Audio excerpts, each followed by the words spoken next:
4 Charlie Delta, traffic's at your 2 o'clock and 2 miles still eastbound. I'll talk to you then.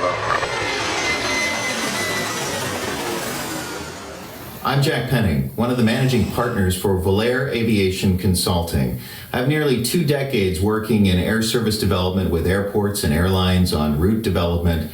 And definitely what we're seeing now is completely unprecedented. We have never seen demand collapse at this scope in at least 2 decades. We wanted to give you a periodic update of the coronavirus impact on aviation and on airports in particular. We're working with Gen XI Productions to make this video to help explain the impacts of this virus crisis.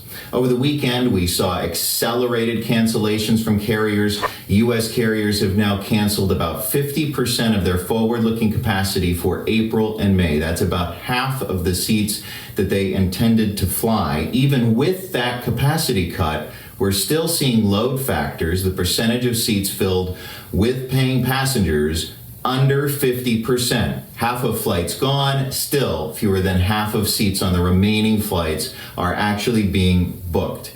We've also seen a huge increase in day-to-day cancellations of flights. WestJet today, on March 23rd, has canceled 50% of its flying that it had planned to do. American, 44%. United, 43%. Delta, 37%. Allegiant, 33%. Southwest, 32%. Carrier after carrier is making close-in cancellations because there just aren't enough passengers to warrant flying the schedules that they had. We've also seen both Trans-States Airlines and Compass Airlines, both owned by Trans-States Holdings, announce that they will completely shut down operations and close before the end of April. We're watching Congress as well for an airline and airport financial aid package, $58 billion in potential loan guarantees for airlines, but that may not be good enough. Airlines are looking for a direct grant of around $29 billion in exchange for keeping all airline employees on the payroll through the end of August. They want another $29 billion in loan guarantees.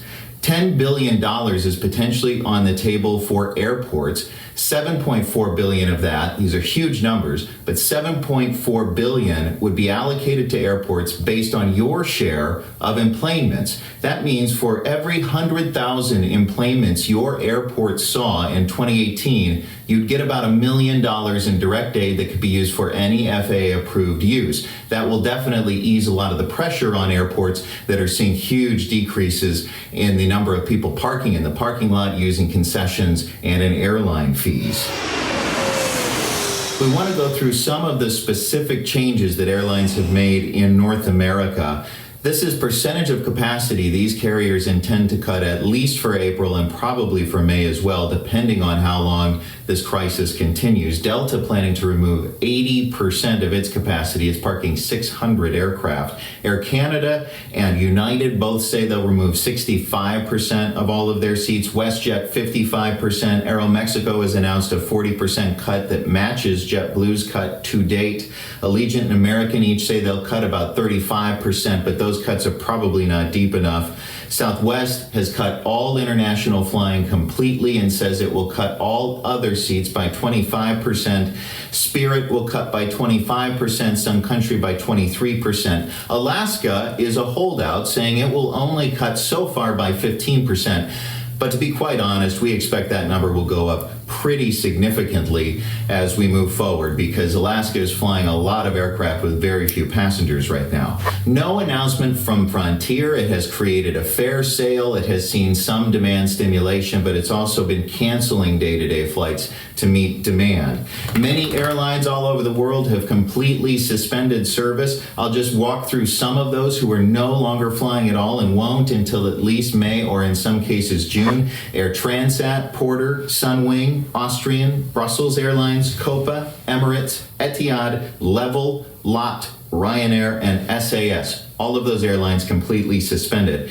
It really is hard to see us getting back to what we would call normal anytime soon, and it's very hard for us to forecast what normal is going to look like, even as we get into the summer and into the fall. What we can promise is that Volaire will continue to stay on top of the changes. Every single day we are scouring airline schedule changes to find out what they mean for our markets. We definitely appreciate the help of Gen XI Productions in putting this together, and we hope that it's been helpful for you as well.